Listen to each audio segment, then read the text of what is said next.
la phrase par excellence qu'il est venu, c'est ce verset biblique, il dit, car là où est ton trésor, là aussi, il sera quoi? Ton cœur. J'aime beaucoup vous raconter comment ça s'est passé quand je suis converti, parce que je trouve que c'est assez pratique, quoi. C'est pas parce que je suis l'exemple de quoi que ce soit, mais j'avais trouvé à l'époque une phrase qu'il m'avait... C'était un petit poème. Alors, je ne sais pas si dans la génération ici présente, il y a beaucoup de gens qui n'ont pas eu de réseaux sociaux. Oui, donc on a quelques-uns quand même. Soit qu'on coiffe des cheveux blancs, soit qu'on n'a plus de cheveux, mais vous voyez de quoi je parle. Alors, à l'époque, il n'avait pas ni Facebook, ni Instagram, ni TikTok, mais il avait les chaînes de mails. Est-ce que vous avez connu les chaînes de mails ou pas du tout? Donc, quand on voyait une chaîne de mails, il disait partager cette chaîne avec quelqu'un d'autre. Et il avait plein d'émojis de l'époque, quoi. Et parmi ces chaînes de mails, j'avais trouvé une lettre que je l'ai trouvée extraordinaire, que je voudrais partager avec vous, parce qu'il va dans le sens de ces messages-là. Cette lettre qui était très connue, ils l'ont changée dans différentes versions, il disait ceci. Le jour où tu paraîtras devant Dieu, il ne te demandera pas quelle voiture tu conduisais, mais combien de personnes tu as aidé et amené. Il ne te demandera pas la taille de ta maison, mais combien de personnes tu as accueillies. Il ne te demandera pas la marque des vêtements, mais combien de personnes tu as vêtues. Il ne te demandera pas combien tu gagnais, mais si tu as vécu avec intégrité. Non, il ne te demandera pas combien d'amis tu avais, mais combien on a trouvé un ami en toi. Il ne te demandera pas ce que tu possèdes, mais ce que tu as fait de ce qu'il t'avait confié. En ces jours-là, ça ne sera pas une question de réussite, mais une question de fidélité. Je ne sais pas vous, mais cette lettre, elle me parle toujours, quoi. Malgré que ça fait plus de 20 ans, 25 ans que je l'ai lu pour la première fois, ça me parle beaucoup parce qu'elle parle de qu'est-ce qui se passe ici, dans mon cœur. Et c'est pour ça cette première question, que fais-tu de ce que Dieu t'a confié? Et là, mes amis, si vous vous rendez compte, j'ai parlé de temps, j'ai parlé des trésors, et aujourd'hui, je voudrais parler des talents. Qu'est-ce que tu fais de ce que le Seigneur, il t'a confié? Et un jour ou un autre, il va falloir rendre compte, quoi. Les gens, ils se trompent le salut de ce qu'on fait ici en vie et sur terre. Les gens, ils pensent que parce qu'on est sauvé, voilà, il n'a plus compte à rendre à notre Seigneur. Pour moi, on se trompe. Et ce soir, je vais essayer de le montrer d'une manière ou d'une autre. Oui, tu peux être sauvé, mais ce n'est pas parce que tu es sauvé que le Seigneur, il ne va pas te demander des comptes. Le Seigneur, il va te demander des comptes à toi comme à moi. Et évidemment, les comptes qu'il va me demander à moi, ils vont être très différents que les vôtres. Et spirituellement parlant, je suis le pasteur de cette communauté. Et en tant que pasteur de cette communauté-là, j'ai une responsabilité différente que la vôtre. Je suis, quelque part, le leader spirituel de la communauté. Ensemble, avec les anciens, l'équipe, le comité, on travaille ensemble pour amener quelque chose. Mais il y a une responsabilité. Et je sais, aujourd'hui, ce n'est pas très à la mode de prêcher ce que je prêche, parce qu'on aime bien parler que d'amour et de grâce, mais l'amour et la grâce, il doit être accompagné de la fidélité. Je suis un convaincu. Et c'est ce que j'essayerai de vous montrer aujourd'hui. Et pourquoi je vais essayer de vous montrer ça? Parce que rappelez-vous que depuis le commencement, on a dit Dieu, il est le créateur. Et en tant que créateur et propriétaire de toutes choses, il t'a confié une mission ici sur terre. Et il t'a donné les trésors, les temps, les talents. Et il t'a donné aussi un temple. Et ces choses-là, il a dit, hey, n'oublie pas s'il te plaît, c'est moi le propriétaire. Mais toi, tu vas être mon administrateur. C'est ce qu'on a vu pendant toute cette série de prédications sur les 4 T, sur la gestion chrétienne de la vie. Et là, mes amis, si aujourd'hui je dois vous parler de ça, c'est parce que je voudrais vous poser une question. Qu'est-ce que c'est le talent pour vous? Ça, c'est une question que je trouve, peut-être je me trompe, que beaucoup des églises, ils se trompent. Les gens, ils se trompent souvent entre ce que c'est un don et un talent. Et souvent, les gens, ils vont dire des phrases comme « Ah, quel talent que tu as pour prêcher, Léo !» Ah bon? La prédication, c'est un don? Je ne savais pas. Annonciateur de la bonne nouvelle, oui. On va dire, ah, mais quel talent, Fred, que tu as, quel don que Dieu t'a donné pour jouer le piano. Ah bon? Est-ce que c'est un don ou est-ce que c'est un talent? Et c'est là la grande différence. Aujourd'hui, je voudrais parler des talents que Dieu il t'a donnés. Avec ce que tu es né. Pourquoi? Parce que le don, Dieu il peut te l'accorder et tu n'as rien mérité. C'est un cadeau de Dieu, d'accord? Par contre, le talent, c'est très différent. Le talent, c'est quelque chose qui est inné en toi, que tu es venu avec ça et que toi, à travers le temps, tu l'as développé. Les amis, je ne connais pas beaucoup de musiciens qui n'ont pas dû passer des heures à répéter et à essayer de s'améliorer et à développer son talent. Je ne connais pas quelqu'un qui chante merveilleusement bien et qui n'a pas dû entraîner sa voix. Donc, il a le talent, mais il a ce que Dieu il peut t'accorder. Par contre, si Dieu il te donne le don de guérison, bah là, on ne discute plus. C'est un cadeau que Dieu t'a fait pour aller faire le bien à l'autre. Et c'est là que je commence à venir au centre de mon message. C'est-à-dire, aujourd'hui, quels sont tes talents? Est-ce que tu es au clair par rapport à quels sont les talents que Dieu t'a donnés? Les capacités naturelles, peut-être les dons spirituels, les expériences de vie, qui tu es, ton caractère, ta personne?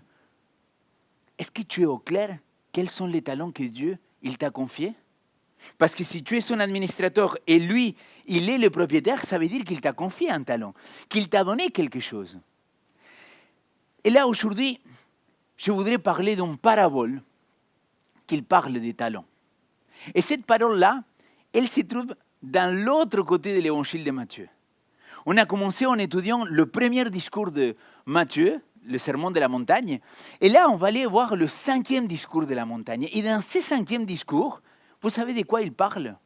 De la fin des temps. Il va parler de ce qui va se passer juste avant que Jésus-Christ il revienne.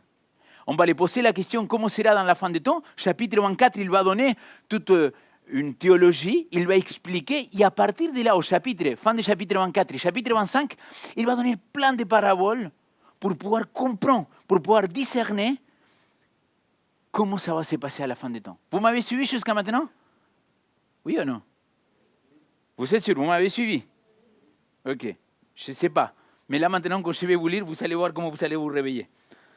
Regardez ce qu'il dit le texte.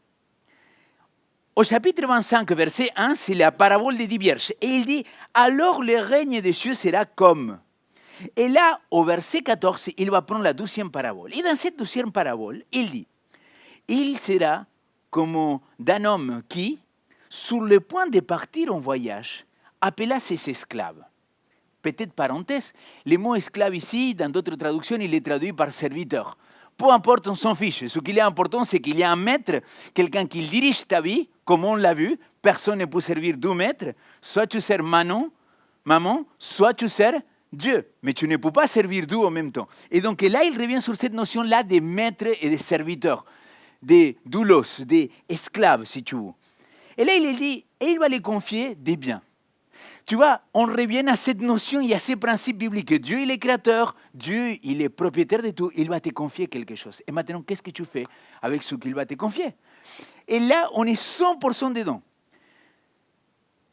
Il donna 5 talents à l'un, 2 à l'autre et à un 3e, et à chacun selon ses capacités, et il partit en voyage. Ça, c'est intéressant, mes amis, parce qu'on voit les 3 serviteurs en 3 cadres différents. Le premier serviteur, il dit qu'il va recevoir combien de talents? 5. Le 2e, il va recevoir 2. Et le 3e, il va recevoir combien? 1. Est-ce que vous savez c'est pourquoi ça? Vous avez une idée ou pas du tout? Moi, je n'ai aucune idée. Mais c'est une parabole. La parabole, elle est là pour te donner une illustration. Il ne faut jamais sortir toute une théologie d'une seule parabole, chose qu'ils font beaucoup d'autres chrétiens. C'est-à-dire, la parabole, là, elle est pour te donner un enseignement. Et l'enseignement qui m'intéresse ici, c'est que là, il va recevoir 5, l'autre, il va recevoir 3, et l'autre, il va recevoir 1. Ou 3, et 5, 2 et 1. Alors, il pose ce contexte-là, Jésus-Christ, et la suite, il va dire, longtemps après, le maître des serviteurs, de ses serviteurs arrive et leur fait quoi? Rendre compte. Et peut-être tu te dis, attends Léo, mais c'est pas toi que tu as un peu touché pour que ça colle, tu as cherché la tête. Non, C'est comme ça. Et quand vous lisez la fin du chapitre 25, c'est pire encore. Mais là, ici, Christ, il dit, écoute, si le Seigneur il t'a confié des biens, un jour ou un autre, quand je reviendrai, je vais te demander des comptes. C'est un principe biblique, mes amis. Et ça, il n'y a personne qui va me l'enlever de la tête. C'est-à-dire la grâce, le salut par grâce, c'est Christ qui l'a accompli. Par contre, il y a tout un peuple qui n'a pas Christ. Et comment ils vont être jugés? Selon les œuvres. Et nous aussi, d'un moment ou à un autre, on sera jugés selon nos œuvres. Mais ces œuvres-là, ils ont été couverts par notre Seigneur Jésus-Christ. Alors, Apocalypse chapitre 22, verset 7 ou 8, si je ne me trompe pas, il dit, « Je viens bientôt pour rendre à chacun, selon quoi? Selon ses œuvres. » Qu'est-ce qu'il a voulu dire Jésus-Christ? Comment il va dire, « Et je viens le rendre à chacun selon ses œuvres » Parce qu'il y a quelque chose, il y a quelque part que toi et moi, on doit accomplir dans le royaume des cieux. Désolé, peut-être aujourd'hui, je suis un peu violent parce que j'essaie de responsabiliser, pas de culpabiliser de ce que Dieu il nous a donné. Et chacun de nous, on a reçu un talent. Là, dans l'exemple, on a peut-être reçu différents talents. Il y a des gens qui ont reçu plein de talents, d'autres qu'on a reçu un peu moins, et d'autres qui ont reçu un. Mais dans la parabole, tous, on a reçu au moins un talent. Ça veut dire que chacun de nous, on a une capacité que Dieu nous a donnée. On est né avec une capacité et qu'on peut développer et amener plus loin. La suite. Le maître, il revient. Et quand le maître il va revenir, il va demander compte à nouveau. Quand le maître il vient, il y a un calcul assez simple à faire et assez rigolo. Le premier, il avait pris son argent, les talents, et il les avait fructifiés, il les avait développés, il les avait mis au service, il les avait fait fructifier. Donc, des 5 talents, maintenant il en a 10. Le 12e, il avait 2 talents et il les a multipliés et maintenant il y a 4 talents. Et le 3e, il avait un talent, mais il n'a pas fait multiplier pour quelque chose. Donc quand tu multiplies quelque chose par 0, c'est combien? 0. Et regardez ce qu'il va dire le maître. Et ça, c'est la partie pour moi la plus intéressante. Il dit, c'est bien, à les 2 premiers serviteurs, c'est exactement le même texte. C'est bien, tu es un bon serviteur, digne de confiance. Tu as été digne de confiance pour une petite affaire. Je te donnerai des grandes responsabilités. Entre dans la joie de ton maître. Là, j'ai choisi de manière très consciente de mettre les 2 textes avec la même réponse de Jésus-Christ. Vous savez pourquoi ça m'intéresse? Parce que tous les 2, ils ont eu des responsabilités, des talents différents. Le nombre de talents, il est différent. Le nombre de fructification de ces talents, il est différent. Donc, le résultat, il est différent. Mais Jésus-Christ, il s'en fiche de la quantité.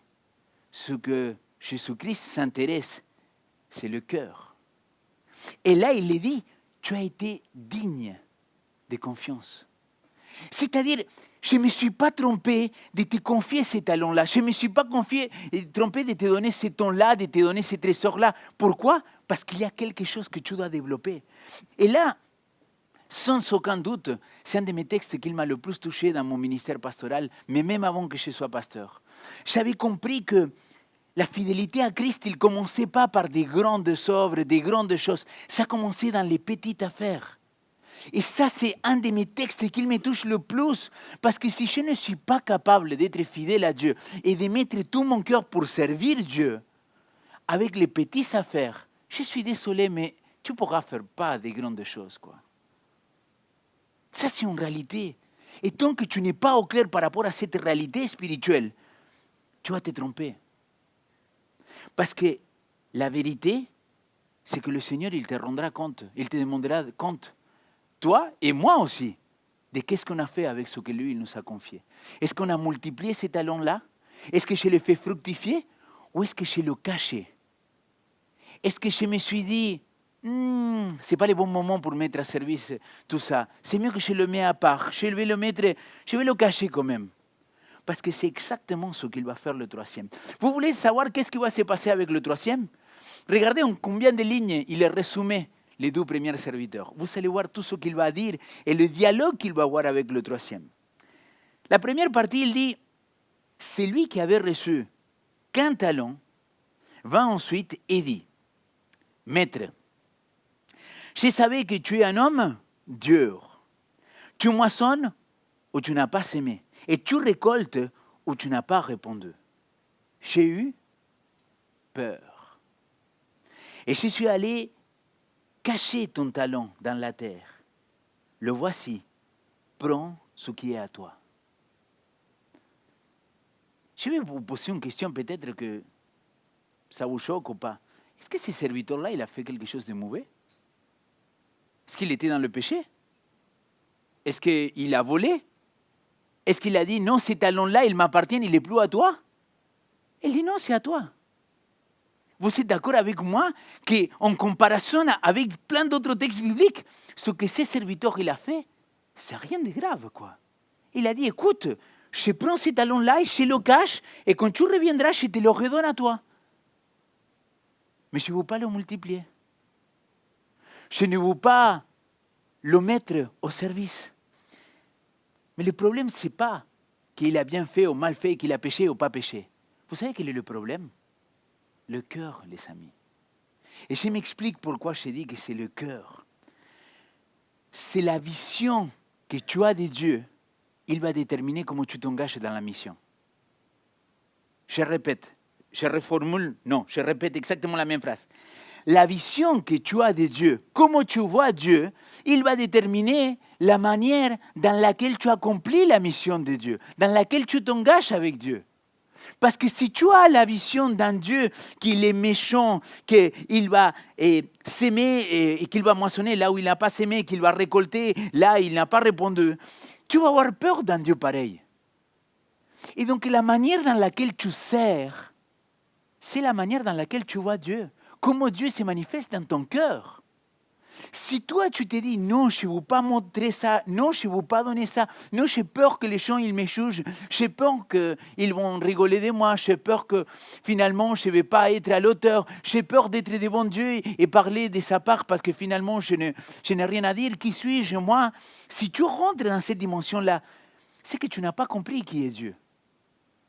Et tu sais, c'est quoi le plus triste dans cette histoire-là? Que Jésus-Christ, au lieu, dans la parabole, de confronter, le maître, au lieu de dire, mais attends, mais je ne suis pas comme ça. Vous savez ce qu'il va faire? Il va dire, ah bon, tu crois que je suis comme ça? Ok, alors je vais rentrer dans ce sens-là. Regardez la réponse de Jésus-Christ. Son maître lui répondit, esclave mauvais et paresseux. Tu savais que j'ai moissonné ou je n'avais pas semé, et que j'ai récolté ou je n'ai pas répondu.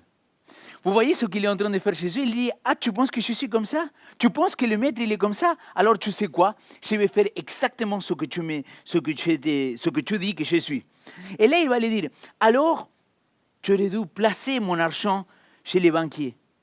Et à mon arrivée, j'aurais récupéré ce qui est à moi avec un intérêt. Et qu'est-ce qu'il va lui dire? Enlevez le talon. 1 fois 0 multiplication, on t'enlève ce qu'il t'a été donné. C'est Léo qui prêche ça? Non, c'est la parole qui le dit comme ça. Toi, tu as reçu quelque chose de la part du Seigneur et tu ne l'as pas mis à son service, un jour il va te demander compte, il va dire, ok, tu n'as pas voulu le multiplier, tu n'as pas voulu le mettre au service, je vais récupérer cela. C'est violent cette parabole-là. Et quand vous allez lire la suite ensemble avec moi, vous allez voir que c'est bien pire encore. Parce que le texte, il dit après, et donnez-lui à celui qui l'a dit talent.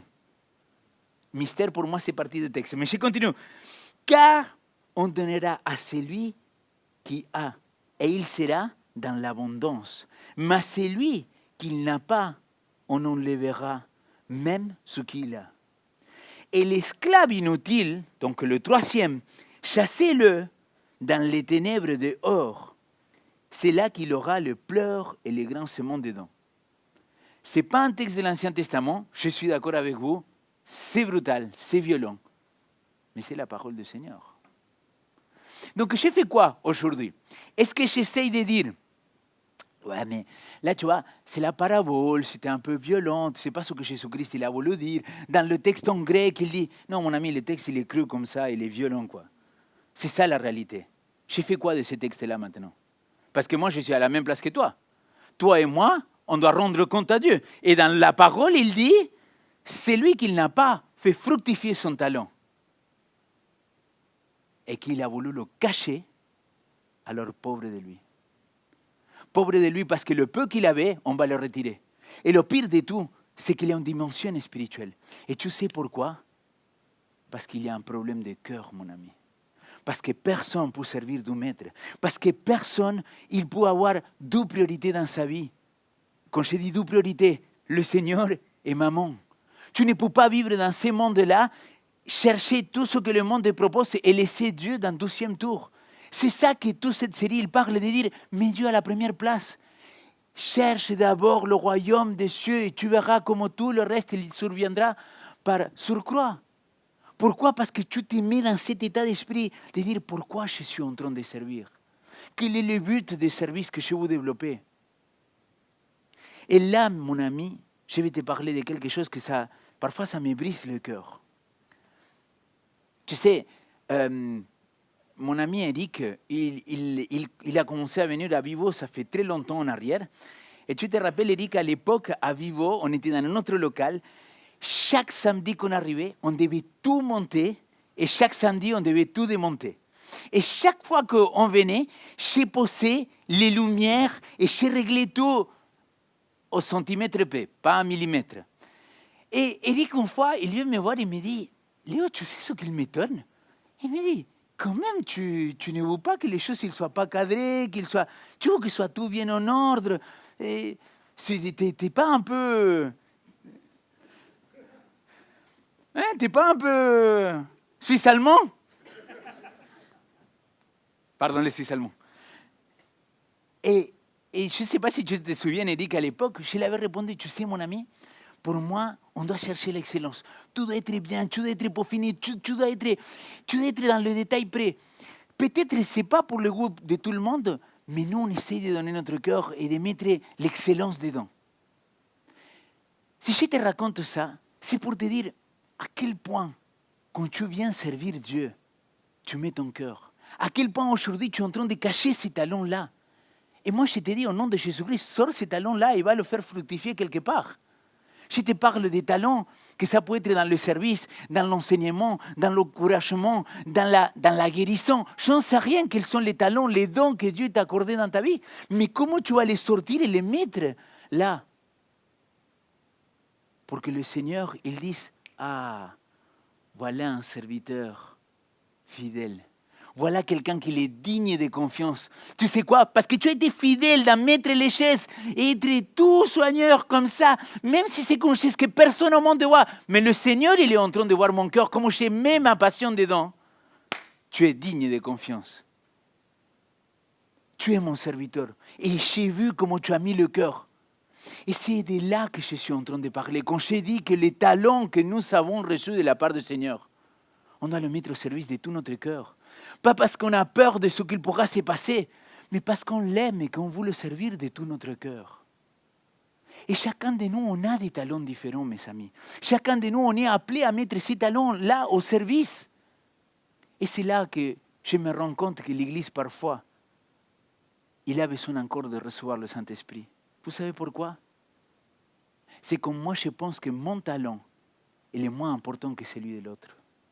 Dieu ne va jamais te demander, ah bon? Toi, tu avais 2 et lui, il avait 5?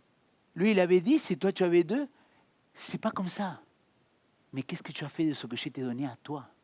Tu t'en fiches de ce que j'ai donné aux autres. C'est entre toi et moi. Il y a quelques temps en arrière, je ne sais pas si je devrais faire public ça, mais je vais le faire quand même. Benjamin, il vient me voir pour me dire, Léo, je voudrais qu'on fasse un podcast sur la prophétie.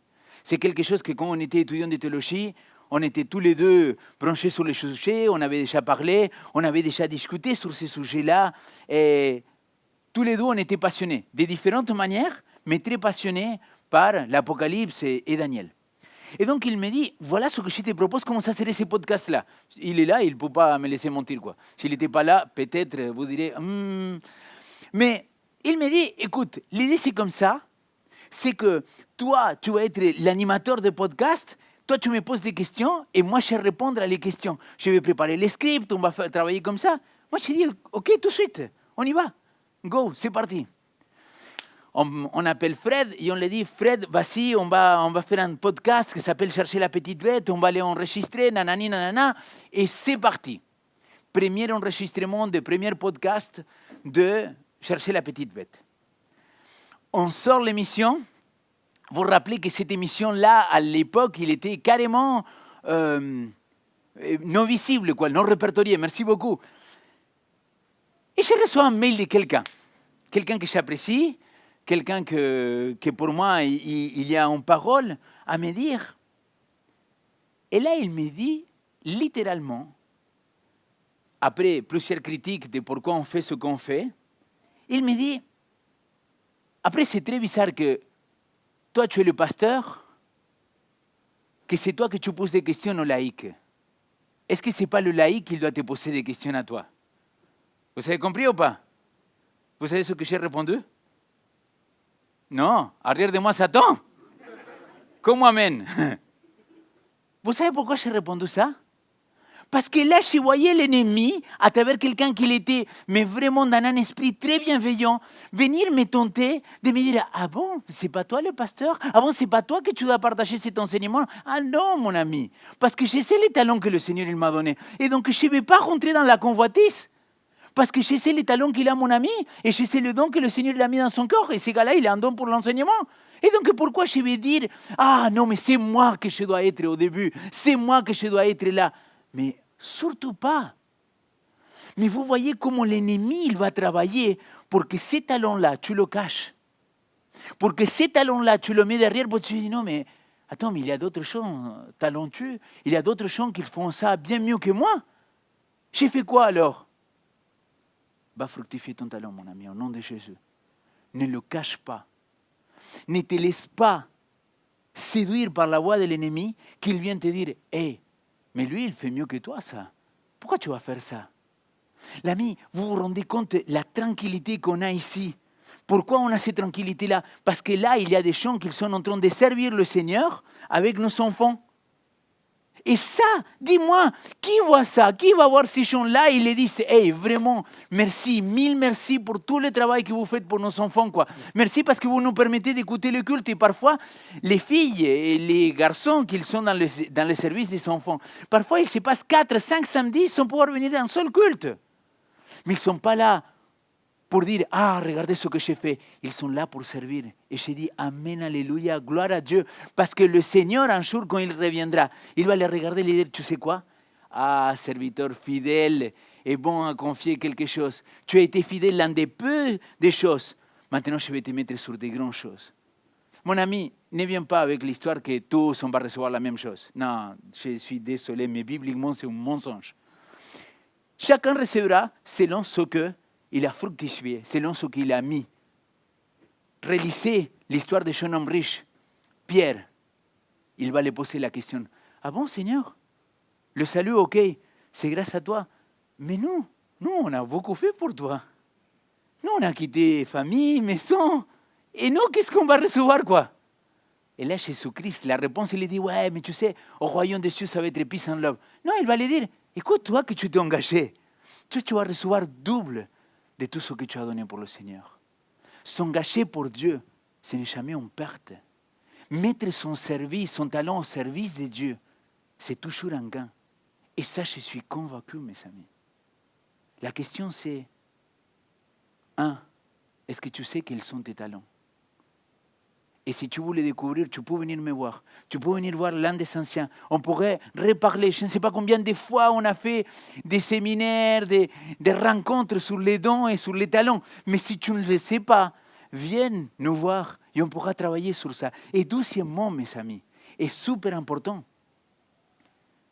Si tu ne sais pas quel était ton talent, pose la question autour de toi. Pose les questions à tes frères et tes sœurs. Parce que peut-être tes frères et tes sœurs, ils voient des choses que toi-même, tu ne vois pas de toi. Un autre ami que je ne vais pas le citer parce que je ne l'ai pas demandé la permission de le citer, à les autres deux, je ne l'ai pas demandé non plus, mais ils sont là, quoi. Il me dit, oui, mais tu vois, mais je ne veux pas être dans le royaume pour servir avec l'administration. Je lui ai dit, et pour autant, c'est ce que le Seigneur il t'a donné quand même. Moi, pour écrire un mail, je peux passer une demi-heure à formuler, à savoir comment. Et lui, il fait pack et il envoie le mail. Et ce n'est pas une question de français, là, hein? Ce que je suis en train de dire, mes amis, et c'est là qu'on doit être très conscient, c'est que nous sommes appelés à servir selon nos talents. Donc, première question, si tu ne sais pas quels sont tes talents, viens nous voir. Deuxièmement, parle autour de toi et dis, ah bon, quels sont tes talents? Quelles sont les compétences que Dieu m'a accordées? Quels sont mes dons spirituels pour que je puisse mettre au service de Dieu? Et à partir de là, mon ami, viens nous voir pour dire comment je peux m'engager. Pas pour moi. Et je répète ça 1000 fois. Moi, je n'ai pas besoin. C'est entre toi et le Seigneur. Comme toutes ces personnes-là, qui sont tous les samedis à servir là, qu'ils viennent et qu'ils préparent, qu'ils amènent des petites crêpes, qu'ils amènent des petits biscuits, qu'ils préparent la table, qu'ils nettoient. On ne les voit pas. Est-ce que tu as pris le temps d'aller les remercier et les dire hey, merci beaucoup de tout ce que vous faites? Ce n'est pas pour culpabiliser encore une fois, mais peut-être c'est pour responsabiliser. Pourquoi? Parce que chacun de nous, on est appelé à servir de tout cœur. Mets ton cœur au service de Dieu et je suis convaincu qu'il ne va pas te décevoir. Merci d'avoir regardé cette vidéo jusqu'au bout. Si elle t'a inspiré ou touché, n'hésite pas à liker, à partager et surtout t'abonner pour ne rien manquer. Rejoins la famille Vivo pour des messages qui t'inspirent, t'aident à avancer chaque semaine. Dis-nous aussi en commentaire ce que tu as retenu ou aimé dans cette vidéo. Je te dis à très bientôt pour une nouvelle vidéo. Reste connecté avec notre Seigneur Jésus-Christ.